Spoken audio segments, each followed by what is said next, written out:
दादार तो आज गुलगुला अवस्था हो। हेलो एवरीवन, आज थिला दादार मैरिज रिसेप्शन। सकाल उठिकर देखुछे इमानकर कौड़ी खेला चली। भोजी दिन बेला रखी थिने तो से इमानकर कौड़ी खेला सकाल रुका कर दौना। कौड़ी खेलावर संगे संगे कोटला भी 2 जनकर हिटे देले। जितकी भी बड़ बड़ लोग थिने समस्ते बंधापना करी आशीर्वाद देले। इटा तो चांस थिला ना बने करे पेन फुटेले ने रुकी थी ताके फुटे फुटे पेन की छिटी दौन जे केते बढ़िया से स्टेज भी सजा सरीगला ना। आमे समस्ते इे लगी पड़ीछू मिठा डबा रेडी करवारती।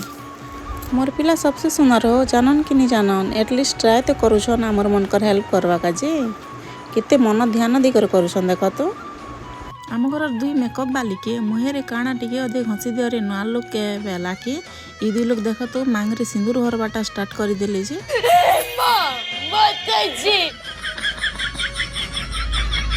एंती बेला के मेकअप वाले बिन पैसा दी घर के छुट्टी दूछन ना हो। इे जे दादा रिसेप्शन का जे रेडी नहीं करी केते काम करी पगोछन घर।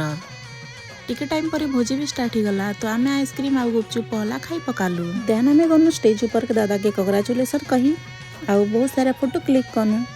ब्याह भोजीरा काना बस खाना खाना खाना तो समस्त संगे मिसी करी आमे हमर लंच कंप्लीट करी पकानु।